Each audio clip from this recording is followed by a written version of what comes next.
Adorable Père, nous te remercions pour ce midi où tu vas encore nous instruire à travers ta parole. Seigneur, nous voulons savoir comment prier. À travers cette série d'enseignements, instruis chacun de nous, éclaire nos pensées, illumine-nous afin que nous puissions maîtriser ce sujet et savoir, en fonction de nos différents besoins, quelle prière faut-il faire et comment prier pour obtenir des résultats. Seigneur, merci, car ton esprit est le plus grand pédagogue. Que ton esprit nous enseigne et qu'à la fin, chacun de nous puisse tirer profit de ces enseignements. Au nom puissant de Jésus, j'ai prié. L'enseignement de ce jour a pour titre la prière de la foi. La prière de la foi. Le verset d'ouverture nous est tiré dans Hébreux 11, le verset 6 qui dit « Or, sans la foi, il est impossible de lui être agréable, car il faut que celui qui s'approche de Dieu croit que Dieu existe et qu'il est le rémunérateur de ceux qui le cherchent. » La foi. Donc, sans la foi, c'est impossible d'obtenir des choses de Dieu. Et comment avoir la foi? En qui avoir cette foi? Et sur quoi va se reposer cette foi? La prière de foi. Pourquoi est-il important d'avoir foi lorsque nous demandons des choses à Dieu? Quel est le rôle de la foi dans l'exaucement de nos prières? Nous savons tous que nous avons le salut par la foi, parce que le salut a été donné par la grâce. Mais pour obtenir ce salut, nous devons avoir la foi. Parce que sans la foi, nous n'obtenons pas la grâce. Donc, nous sommes sauvés par la grâce au moyen de la foi. L'œuvre du salut a été déjà accomplie. Mais pour rentrer dans ce système de la foi, pour rentrer dans ce système de la grâce, ou bien du salut, pour obtenir le salut, il faudrait d'abord avoir la foi, qui est le moyen, le canal à travers lequel nous obtenons la grâce, ou bien le salut par la grâce. C'est ainsi que dans nos différentes prières que nous adressons à Dieu, nous devons avoir la foi. Parce que nous ne pouvons pas prier un Dieu. Par exemple, vous ne pouvez pas venir me demander tout de suite une moto si vous n'avez pas foi que Nestor peut payer la moto là. C'est pourquoi il y a un adage qui dit chez nous, si vous voulez demander un chapeau à un Alhaji, regardez d'abord le type de chapeau qu'il a porté sur sa tête. Donc, par exemple, quelqu'un qui n'a pas de moto, lui-même marche à pied. Il va au service à pied. Mais vous lui demandez de vous payer une moto ou bien une voiture, c'est impossible. Donc, en venant vers Dieu, vous devez d'abord avoir cette confiance, cette ferme assurance d'abord que la terre et le ciel, toutes choses lui appartiennent. Il n'y a rien que vous allez lui demander et que Dieu va commencer par chercher la chose. Il a déjà tout. Il ne va même pas demander la permission à qui que ce soit, bien aller demander quelqu'un. Lorsque lui-même sera servi, il viendra vous servir. Non. Il faut avoir la ferme assurance que chez votre papa, la Bible dit dans Marc chapitre 11, le verset 22 à 24 que Jésus prit la parole et leur dit, « Ayez foi en Dieu. Je vous le dis en vérité, si quelqu'un dit à cette montagne, ôte-toi de là et jette-toi dans la mer, et s'il ne doute point en son cœur, mais croit que ce qu'il dit arrive, il le verra s'accomplir. C'est pourquoi je vous le dis, tout ce que vous demanderez en priant, croyez que vous l'avez reçu et vous le verrez s'accomplir. » Alléluia. Donc, notez que la Bible dit, tout ce que vous demanderez en priant, croyez. Donc, à l'instant où vous priez, vous demandez la chose, vous devez avoir la foi. Ce n'est pas que lorsque Dieu va l'accomplir, vous allez croire, non. Il y a une expression qui dit, pour que je croie, il faut que je le voie. Ce n'est pas ça la foi. Si vous attendez que lorsque vous demandez des choses à Dieu, que Dieu le fasse et puis vous allez avoir foi en lui, mais vous perdez votre temps. Lorsque vous demandez, vous devez ajouter votre foi. Vous devez croire que vous avez déjà reçu la chose. Vous devez croire que ce que vous êtes en train de demander là, vous l'avez déjà reçu. C'est ce que recommande la Bible. Et là, vous allez voir la chose s'accomplir. Et le doute est ce qui empêche la prière de foi de s'accomplir. Le doute. Lorsque vous demandez la chose et vous doutez encore, vous vous dites, ah, peut-être il va le faire, peut-être il va le faire, peut-être Dieu va le faire. Ça veut dire que vous-même, vous n'êtes pas d'abord sûr si Dieu le fera ou pas. Peut-être. Ça veut dire que ce n'est pas, c'est juste une probabilité. Il se peut que Dieu ne vous exauce pas. Avec ça, votre prière de foi ne fonctionnera jamais. Croyez fermement. Croyez fermement. Jacques chapitre 2, le verset 19 et 20 disent, tu crois qu'il y a un seul Dieu, tu fais bien. Les démons le croient aussi et ils tremblent. Veux-tu savoir, ô homme vain, que la foi sans les œuvres est inutile? Alléluia. Certains ont la foi, certains croient, mais cette foi ne produit rien. Leur foi ne produit aucun résultat. C'est ce que l'apôtre est en train de dire ici. Que le fait de croire que Dieu existe, c'est une très bonne chose. D'ailleurs, les démons aussi croient en cela. Chacun croit dans cette vie. Tout le monde est croyant. C'est pourquoi vous allez voir certaines personnes vous disent, eux, ils ne vont pas à l'église, mais qu'ils ont déjà la foi dans le cœur. Il y a des gens qui disent ça, j'ai la foi dans mon cœur, je n'ai pas besoin d'aller à l'église. Mais cette foi ne permettra d'obtenir rien. Cette foi ne vous servira à rien. Parce que la foi vient de ce qu'on entend. Et ce qu'on entend vient de la parole de Dieu. Croire en Dieu, c'est bon. Mais vous devez continuer par écouter la parole de Dieu pour aiguiser et augmenter votre foi. Pour activer votre foi. Et maintenant, cette foi va produire des œuvres. La foi vous amène à agir. La foi vous amène à agir. La foi, ce n'est pas le fait de croiser les bras et dire « j'ai confiance en Dieu, il va le faire à ma place ». Non.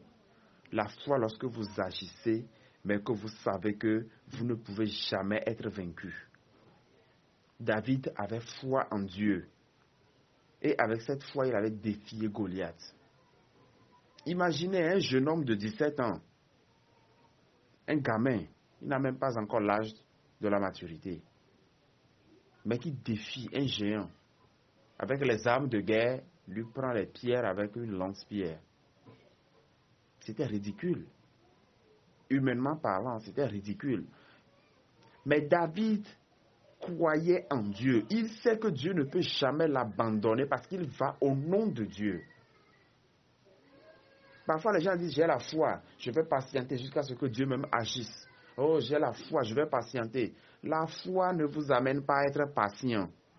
La foi ne vous amène pas à croiser les bras. La foi ne vous amène pas à regarder la situation s'empirer et à dire, je sais que Dieu va le faire. La foi vous amène à faire quelque chose. Lorsque vous avez la foi, vous agissez. Moïse disait au peuple d'Israël, restez sur place et regardez la délivrance que Dieu va vous accorder aujourd'hui. C'est dans Nombres chapitre 14, le verset 14 à 16.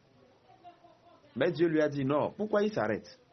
Pourquoi le peuple s'est-il arrêté? Vous avez vu la mer rouge et puis automatiquement vous êtes arrêté. Pour faire quoi? Dis au peuple de marcher. Toi, lève ta verge sur la mer et fends-la. Il y avait deux principes. Le peuple doit continuer par marcher et Moïse doit lever sa main sur la mer Rouge. Vous voyez? Donc la foi, ce n'est pas lorsque vous arrivez devant des obstacles, vous croisez les bras, vous demandez à Dieu de venir le faire. Devant le Jourdain, Dieu avait dit, prenez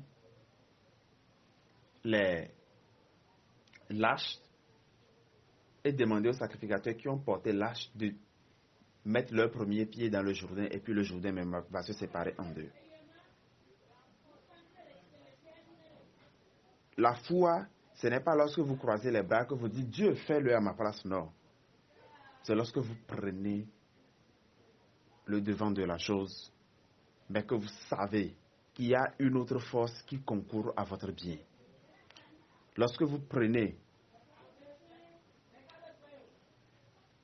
une responsabilité, lorsque vous décidez de faire quelque chose, la foi vous amène à agir. La foi sans les œuvres est une foi. Supposons que vous êtes en train de chercher du boulot et vous ne le dites à personne. Vous vous enfermez dans votre chambre et vous priez. Vous dites non, j'ai la foi. J'ai la foi. J'ai la foi. Et puis le patron même va quitter son bureau, commencer par venir et se promener dans votre quartier, chercher votre nom et demander aux gens jusqu'à venir chez vous à la maison, vous supplier de venir travailler chez lui. Parce que vous dites que vous avez la foi. Vous allez vous fatiguer. C'est lorsque vous faites des dépôts dans des services, lorsque vous passez des concours, lorsque vous passez des interviews, mais que vous priez Dieu. Ce boulot est pour moi. Ce poste est à moi. C'est ça la foi. Vous faites quelque chose et vous ajoutez votre foi. Quand est-ce que vous saurez que dans cette situation, il faut faire une prière de foi, ou bien il faut faire une prière de pétition, ou bien comment savoir que en ce moment je dois faire une prière de foi? Le premier principe est que vous devez avoir un désir spécifique. Certaines personnes n'arrivent pas à spécifier leurs besoins. Quelqu'un va dire tout de suite, je veux un boulot. C'est tout. Mais la question est de savoir, qu'est-ce que tu peux faire? Quelles compétences as-tu? Peut-être tu es menuisier. Et toi aussi tu dis, je veux juste un boulot. Non, moi je veux juste un boulot. Ok, si on te donne un chantier pour un maçon, est-ce que tu peux le faire? Tu veux juste un boulot. Vous voyez, lorsque vous savez que vous avez un besoin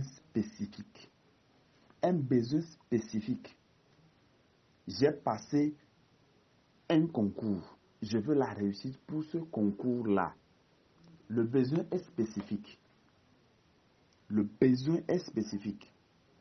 Là, vous savez maintenant que vous pouvez mettre en œuvre votre foi, faire une prière de foi pour finir et obtenir ce que vous voulez. Mais lorsqu'il n'y a pas un besoin spécifique, certaines personnes manquent de précision dans leur prière. Dans Marc chapitre 11, le verset 23, la Bible donnait la précision, Jésus a donné la précision, a dit, si quelqu'un dit à cette montagne, et non à une montagne, mais si quelqu'un dit à cette montagne, Jésus était en face de la montagne lorsqu'il parlait à ses disciples. Il leur disait, si quelqu'un dit à cette montagne, ce que vous êtes en train de voir là, ôte-toi de là et jette-toi dans la mer. Non seulement Jésus a donné là où la montagne doit quitter, mais il a aussi précisé là où ça doit aller. La prière de foi est une prière de précision. Ça quitte où? Ça va où? Quitte ce lieu et va, jette-toi dans la mer. Cela arrivera. Pourquoi la Bible n'a pas dit disparais-toi devant moi? Si quelqu'un dit à cette montagne disparais-toi, vous allez le voir s'accomplir. Non. Non. C'est pourquoi au cours de la prière de foi, même s'il faut appliquer la prière de foi pour chasser les démons, on dit quitte ce corps et ne reviens plus. L'ordre est précis. Nous précisons toujours l'ordre. Que voulez-vous? Est-ce que vous savez cette chose exactement? Si c'est une voiture, est-ce que tu connais exactement la marque de la voiture, la couleur? Est-ce que tu peux donner la précision?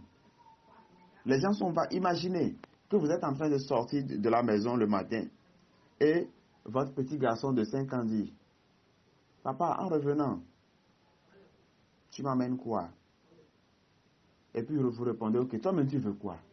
Et il dit, amène-moi juste quelque chose que tu trouves. Vous serez en train de réfléchir toute la journée. Qu'est-ce que je peux lui payer? Qu'est-ce que je peux lui donner? Et ça lui fera plaisir. Mais s'il dit tout de suite, achète-moi bonbon Palger, il a précisé, lorsque vous quittez, vous savez que je dois avoir 50 francs pour aller dans une boutique et payer Palger, biscuit Palger, 50 francs pour venir lui donner. Répondre à son besoin n'est pas difficile, parce qu'il a précisé, il veut Palger, 50 francs.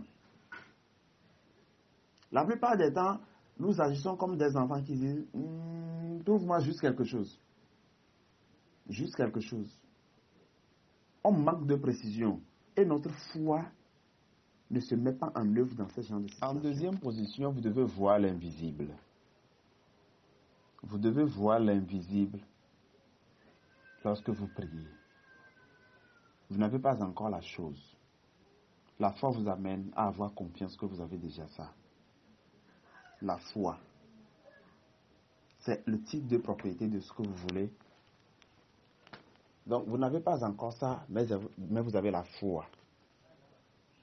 Imaginez, si tout de suite, je vous dis que moi j'ai un terrain à Nyekonakwe. Je ne peux pas transporter le terrain et venir vous montrer. Mais ce que vous allez me demander, le papier, c'est un titre foncier, tu as sur ça ou bien 3 tampons. Sors ça, on va voir. Si ça porte ton nom, nous tous, on sera convaincus que Nestor a un terrain à Nyekonakwe. C'est ça la foi. La foi est le titre de propriété, le papier, le titre foncier du terrain dont vous parlez. Vous avez le titre foncier en main. Lorsque vous avez cette foi-là, le terrain ne peut que l'accompagner. C'est-à-dire, vous avez déjà l'évidence de la chose. Donc, vous devez voir l'invisible. Et quand vous lisez Hébreux chapitre 11, je le recommande fortement. Après avoir tout écouté, prenez votre Bible et commencez par lire Hébreux chapitre 11. Hébreux chapitre 11. Vous allez voir tous les héros de la foi de la Bible ont été mentionnés. Comment ils ont écouté la parole de Dieu, comment ils ont agi leur foi et les résultats qu'ils ont obtenus. Et essayez d'imiter l'un d'entre eux en fonction de votre besoin. Que voulez-vous obtenir aujourd'hui? Quelqu'un l'a déjà obtenu dans la Bible, par la foi. Lisez son histoire dans Hébreux chapitre 11 et ajoutez votre foi pour obtenir les mêmes résultats. Hébreux chapitre 11. Les héros de la foi. Dieu a dit à Abraham, tu auras un enfant. Et ensuite on lui dit, sors de ta chambre et regarde les étoiles. Commence par compter. Ta génération, tes descendants seront comme ça. La Bible dit, Abraham crut. Et cela lui fut imputé à justice. Il crut. Et cela lui fut imputé à justice. Vous allez lire l'histoire des héros de la foi. Vous allez comprendre que la foi brise les limites naturelles, les limitations physiques, malgré leur âge. Abraham était âgé, avancé en âge. Sarah avait déjà atteint l'âge de la ménopause. Mais la foi ne tient pas compte de la ménopause, des possibilités naturelles ou physiques. Dans le domaine spirituel, rien n'est impossible. Tout est possible dans le domaine spirituel. Et la foi est cette clé-là qui ouvre les portes spirituelles. Et le troisième principe d'une prière de la foi, ou bien d'une prière de foi, est le témoignage, ou bien la confession de la bouche. Vous devez confesser la chose jusqu'à ce que vous l'obteniez. Vous devez confesser la chose avec votre bouche. Pour obtenir ce que vous voulez par la foi, vous devez déclarer. Vous devez déclarer la chose jusqu'à l'obtenir. Nous trouvons le mot confession de la bouche dans l'expression confession même. Nous la trouvons dans Romains chapitre 10, le verset 10. Et cela est traduit du grec homologia, qui signifie répéter la chose, déclarer la chose avec sa bouche, dire la chose régulièrement, dire la chose plusieurs fois. Cela suggère une action répétitive de la bouche. Donc, c'est quelque chose que nous devons faire régulièrement, journalièrement, à plusieurs reprises. Déclarer ce que nous voulons. Si c'est une situation que nous voulons changer, nous devons être précis dans la prière et déclarer que cette situation doit être ainsi au lieu de ce que nous sommes en train de vivre. Nous devons déclarer cela et au nom de Jésus. Donc la prière de foi, en résumé, est une prière que nous faisons au nom de Jésus. Et c'est une prière que nous adressons à Dieu.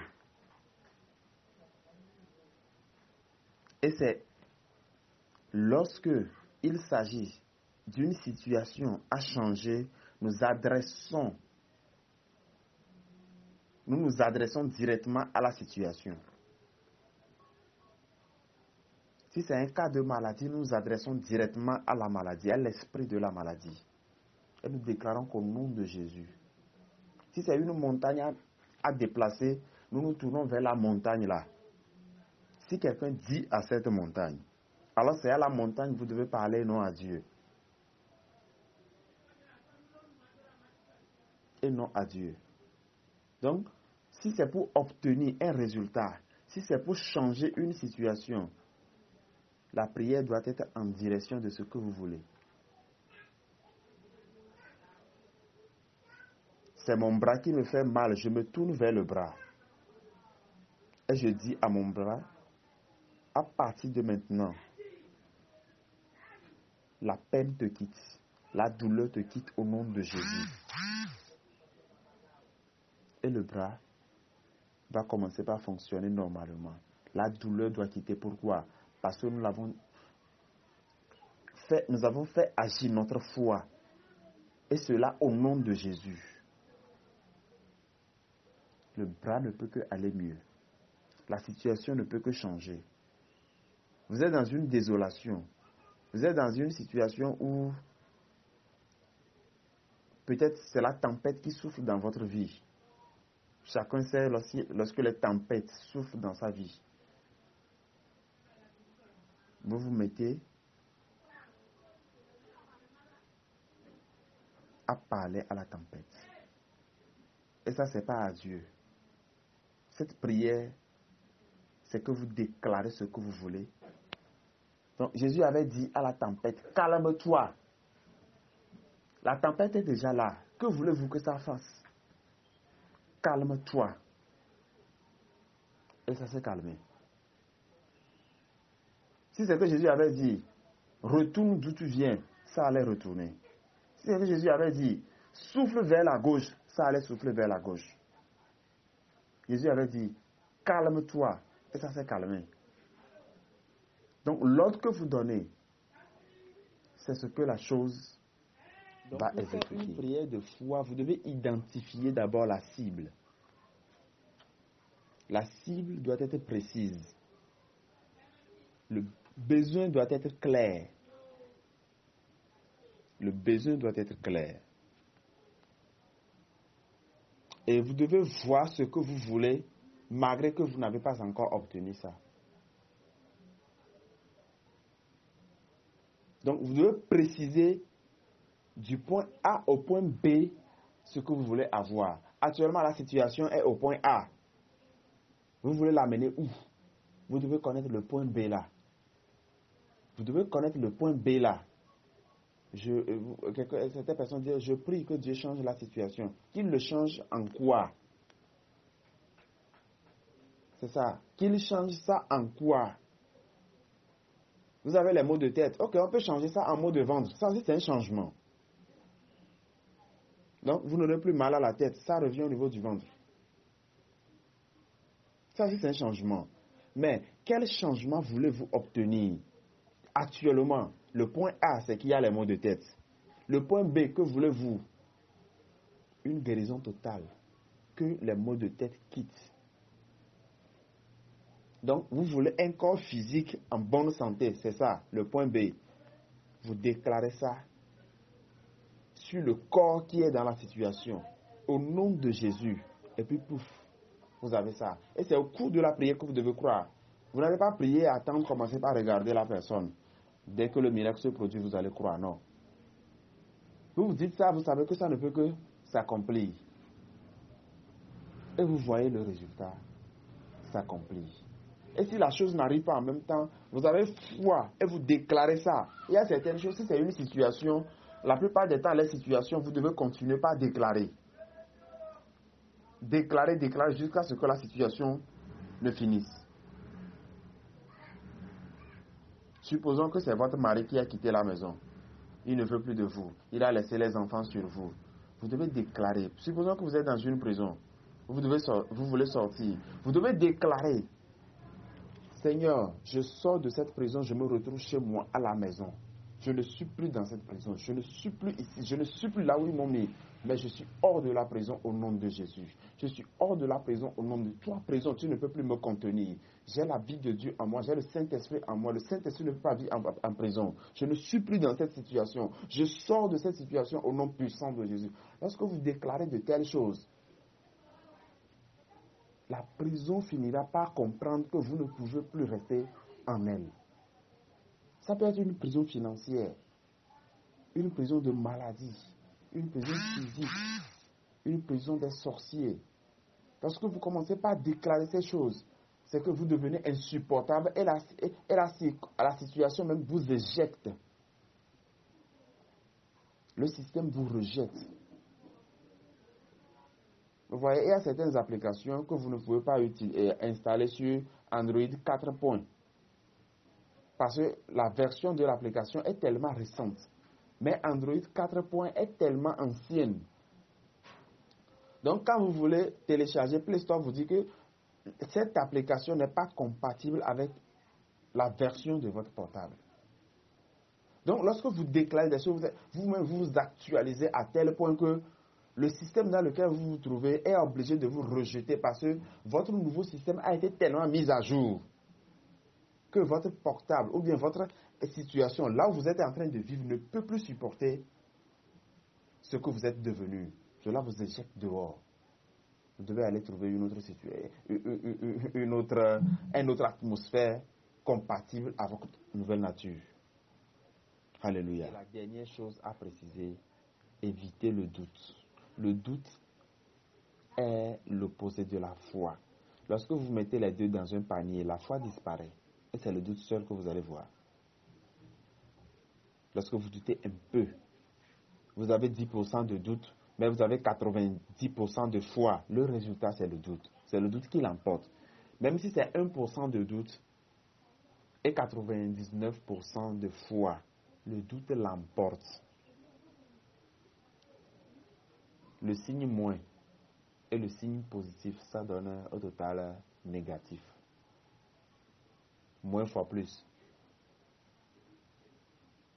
Ça donne moins. Vous voyez. Donc, ayez foi. Ayez foi que ce que vous demandez arrive.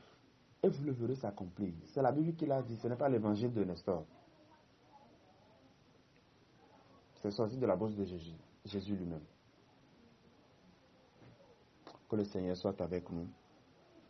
Demain, nous allons continuer, toujours avec le sujet de la prière. Que le Seigneur nous éclaire davantage et que son esprit explique à chacun de nous ce que c'est que la prière de foi.